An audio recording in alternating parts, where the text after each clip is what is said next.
Salut tout le monde, j'espère que vous allez bien. Écoutez, moi ça va nickel. Donc aujourd'hui on se retrouve pour une vidéo sur la palle du Flower Book Challenge, un challenge organisé par Madame Errance sur YouTube. Donc je vous mettrai sa chaîne et sa vidéo en description. Du coup c'est un challenge qui se passe sur 2 mois, donc du 1er mai au 1er juillet. Du coup je suis un peu à la bourre parce que moi je vous filme ça, on est le 15 mai. Je pense que vous le verrez bien après, mais bon, c'est pas grave. Dans cette vidéo je vais présenter ma palle de ce challenge, donc c'est parti.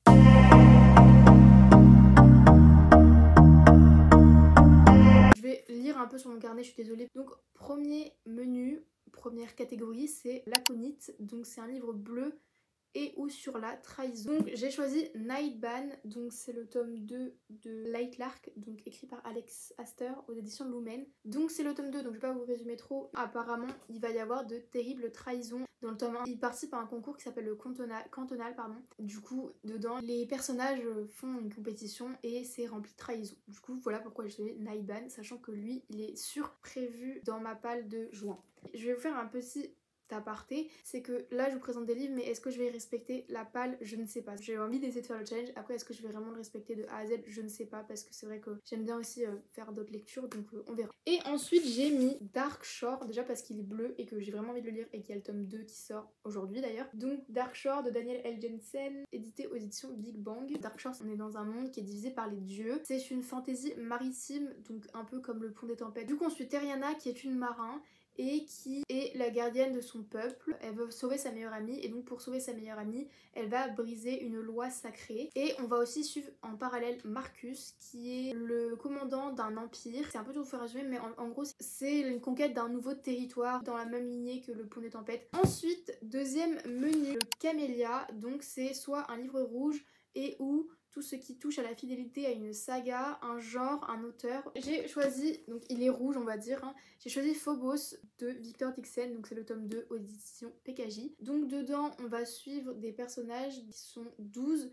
et ils sont partis pour la mission Genesis dans un vaisseau. Le but c'est qu'ils aillent conquérir Mars. Donc là le tome 2 ils arrivent sur Mars et on va suivre ça. Ça fait un peu penser dystopie sans être une dystopie. Et ce qui est bien c'est qu'il y a le point de vue des personnes qui sont dans le vaisseau et ceux qui sont en bas et qui gèrent la mission. Donc voilà, donc je trouve qu'il rentrait bien donc en suite de saga et en couleur rouge. J'ai choisi également A Court of Thorns and Roses de Sarah J. Maas, donc c'est Akotar. En français, Un palais d'épines et de roses. Donc lui il est rouge on va dire, mais je me suis dit que ça pouvait être un bon livre pour le pallier, puisqu'après il y a des suites, ça peut faire comme une fidélité à la saga, qui est en français Un palais de colère et de brume je crois. On suit Fer qui est prisonnière et qui je crois pense qu'elle va être avec des bourreaux mais des personnes horribles et au final elle se retrouve avec des bonnes personnes. Enfin, je vais pas trop vous dire, je vais pas trop m'avancer parce que j'ai pas trop lu le résumé. Fidélité sur une saga, je me suis dit aussi que je pouvais rajouter celui-là. Donc c'est Sauveur et Fils, donc c'est la saison 6 parce que j'ai lu les 5 tomes et c'est vraiment des livres tous incroyables. D'ailleurs le tome 5 était incroyable. Du coup là ça fait presque un an qu'il est sorti et en fait j'ai attendu que le tome 7 sorte en poche, mais je sais pas du tout quand il va sortir en poche. À la fin j'ai envie de vous dire, faut que je le lise, édité au M+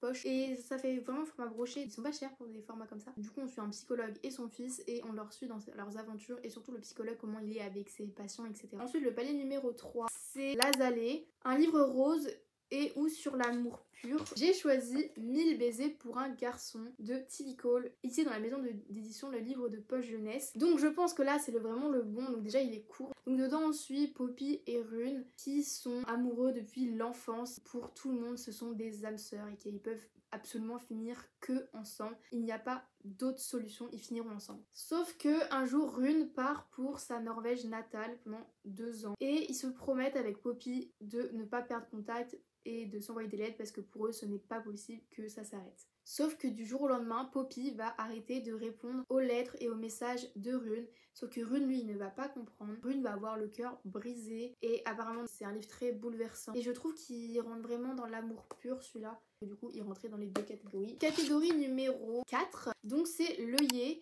un livre vert et ou good vibe, plein d'humour et de joie. Choisi Porcelaine sous les ruines de Ada Vivalda aux éditions Olympe. Donc il est vert déjà, donc ça compte dans le truc. Ils disent qu'envoyé, mais je vous le montre quand même. Voilà. Donc d'après ce qu'on m'a dit, c'est une cosy fantasy, c'est une autrice française, je le précise, parce que les autrices françaises ne sont pas assez mises en avant chez nous en France. Vous voyez pas, mais du bazar là, c'est grave. Ensuite, menu suivant, le menu numéro 5, c'est Pétunia, donc un livre orange et ou qui met en avant la colère qui pète on fire. Je crois que j'ai pris que des livres oranges pour le coup. Du coup, j'ai pris Le lys de feu donc le tome 1, La prophétesse de Jacqueline Bunson aux éditions Rivka. Donc ça parle de complot entre le futur et le présent et le passé, je crois. Donc c'est un peu un combat contre le destin, etc. dans ce livre. Donc je me suis dit que ça pouvait peut-être rentrer dans la colère et On Fire, mais je pense pas. Il est orange, enfin la tranche est orange. Et ensuite, j'ai choisi aussi dans Pétunia, Celle qui devint le soleil aux éditions Brajlon de Shelley Parker Chan, pardon. Et j'ai du mal à parler. Donc ça se passe dans l'ancienne Chine en 1345. Donc dedans il y a un changement d'identité, c'est-à-dire qu'un jour son frère va décéder et Liu va prendre la place de son frère pour atteindre un plus haut grade et du coup de pouvoir accéder à la grandeur de son frère qu'elle n'aurait pas pu accéder sinon. Je pense dedans ça va parler, ouais ça peut parler un peu de colère et sachant qu'il est orange, enfin pas là mais là il est orange, donc voilà je me suis dit que ça pouvait peut-être rentrer. Ensuite menu numéro 6 c'est Bouton d'or. C'est soit un livre jaune et ou un livre jeunesse qui parle d'évolution, de croissance et de changement. Donc j'ai choisi Yellow Face de Rebecca F. Kuang aux éditions Ellipsis. Donc dedans on parle de deux personnages, donc June et Athena. Elles sont toutes les deux autrices, sauf qu'il y en a une qui réussit très bien et l'autre qui n'y arrive pas trop. Et un jour il y en a une qui va avoir un accident. Donc à ce moment là, le temps qu'elle appelle les secours, June va prendre le manuscrit et va se l'approprier en gardant quand même l'écriture et elle dira que c'est elle, donc c'est un véritable mensonge. C'est pas un livre jeunesse, déjà il est jaune donc je l'ai mis dedans, mais je pense qu'il peut aussi rentrer dans la croissance et l'évolution du personnage sur son mensonge. Du coup je me dis que ça pouvait peut-être être celui-là, sachant que là il est dans ma palle de mai, donc je me dis que ça peut très bien passer, donc c'est plutôt cool. Ensuite j'ai choisi aussi 10 jours avant la fin du monde de Manon Fargeton aux éditions Paul Fiction avec les couvertures moches. Ça c'est un peu plus jeunesse, c'est une dystopie, donc bah il y a écrit le titre hein, dans 10 jours ça va être la fin du monde, donc je l'avais commencé sauf que les DNF, j'avais lu je crois 140 pages, un truc comme ça. Et j'arrivais pas à accrocher mais j'ai vraiment envie de relire, ça me donne envie. Donc il y a 2 lignes d'explosion qui vont ravager la terre, tout le monde va être détruit donc tout le monde va mourir. On va suivre 6 jeunes hommes et jeunes femmes qui vont essayer de profiter de leurs 10 derniers jours de vie et donc on va suivre ça. Ça je me suis dit donc déjà jaune et que ça pouvait parler du changement et évolution des pensées des gens, qu'est-ce qu'ils vont se dire s'il reste 10 jours dans leur vie.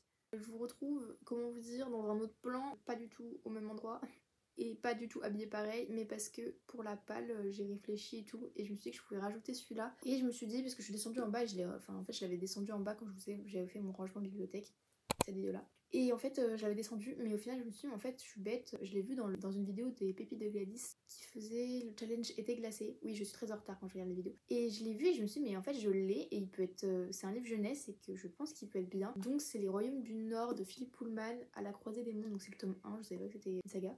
Enfin même, non une trilogie, saga, trilogie, je ne sais pas, vous me direz. Du coup je me suis dit mais ça va être trop bien. Bon il est un peu défoncé, vous inquiétez pas c'est moi qui défonce mes livres comme ça. Mais bref, moi je l'ai pas lu, j'ai peut-être lu, ah si, j'ai lu je crois parce que c'était une période où j'aimais pas lire, je lis jusqu'au chapitre 2 donc page 29. Donc dedans on suit Lyra qui est élevée dans l'atmosphère d'un prestigieux collège et un jour son meilleur ami disparaît et du coup et bien elle va aller à sa recherche, elle va aller faire un voyage vers le Grand Nord et elle va découvrir qu'elle a des pouvoirs. Je préfère pas vous faire un résumé sachant que je l'ai pas lu, mais je pense que ça va être un super livre. Mais il est défoncé, c'est possible de défoncer autant un livre, j'ai mal au cœur pour le livre, bref. Puisque en fait il faut savoir que moi je prends très soin de mes livres, mais vraiment pas du tout. C'est possible. Bref, ça rentre dans la catégorie jeunesse, bon pas jaune parce que on dirait il est où le jaune. Palier suivant ou menu suivant, c'est l'Iris, un livre violet et ou qui met en avant la diversité, un message important et ou difficile. Déjà pour le violet j'ai choisi Forged by Blood de Aibor Okusun, donc ça va changer, j'arrive toujours pas à le dire. Donc c'est une édition anglaise, donc voilà. Donc on va parler de génocide dedans et je trouve qu'il y a aussi il y a de la diversité, j'ai entendu, donc la vengeance que a un de ses personnages contre tout ce qui se passe. Donc c'est une fantaisie nigérienne qui est remplie d'amour et de mensonges. Dans Forged by Blood je pense qu'il y a de la diversité donc je pense qu'il peut aussi rentrer dans ce menu là. Aussi en violet j'ai trouvé aussi Mystic Flown, c'est le tome 1, Le Maître des Arcanes de Dana Bechalis aux éditions Gulfstream Éditeur. Donc c'est une autrice française également. En fait je l'ai surtout mis dedans parce qu'il est violet. Ça parle d'une civilisation qui a disparu depuis 1200 ans. Donc en fait on est dans une guerre de l'ombre. Donc j'ai choisi aussi En équilibre de Morgane Moncomble aux éditions Hugo New Way. On suit 2 jumelles, donc on suit Lara, sa sœur Amélia. En fait elles sont très douées au cirque et en fait elles sont toutes les deux au début. Lara compte énormément sur sa sœur parce que sans elle, elle n'y arrive pas. C'est vraiment son bras droit. pendant ses représentations de cirque. Un jour sa soeur va lui dire j'ai plus envie de faire de cirque, donc elle va devoir retrouver un nouveau partenaire. Sauf que en fait Lara elle a pas du tout confiance en elle, elle a beaucoup d'angoisse, elle se sent pas bien dans son corps. Moi je trouve que ça peut faire passer dans des livres un message important, donc c'est, ils disent anxiété, body positive. Le dernier menu c'est la fleur bonus, donc le muguet, qui est un livre blanc et ou un one shot ou un livre qui vous sort de votre zone de confort. J'ai choisi en premier de Poppy War de R.F. Kuang. Oui, il y a 2 livres de R.F. Kuang. Déjà il est blanc. Et donc pour les catégories c'est plus parce que c'est une fantasy qui est très complexe. Ce livre me sort de ma zone de confort. Je suis désolée, la luminosité a un peu changé parce que le soleil est tombé. Celui qui pourrait aussi me sortir de ma zone de confort, c'est Gideon la 9ème de Tahsin Muir. Je l'ai mis pour sortir de ma zone de confort parce que c'est une science-fiction et moi je ne lis pas de science-fiction ou très peu, donc je trouve qu'il peut vraiment me faire sortir de ma zone de confort. Donc je me suis dit que ça pouvait être sympa. Donc voilà pour cette vidéo, j'espère que la palle du Flower Book Challenge édition 2024 vous aura plu. Désolée si je vous ai pas fait trop de résumé, mais c'est vrai que je savais pas trop comment faire. Et c'est la première fois que je fais une palle, donc j'avoue que je suis pas très pâle de base, donc c'est compliqué pour moi. Mais j'essaierai de faire des updates ou peut-être vous faire un vlog lecture, on verra tout ça. Si vous faites aussi le challenge, j'aimerais bien savoir quelle lecture vous avez choisi. Mettez-moi ça dans les commentaires, j'ai trop envie de lire ce que vous avez choisi vous dans cette palle. Et surtout je vous dis à la prochaine, n'hésitez pas à vous abonner et je vous dis à bientôt.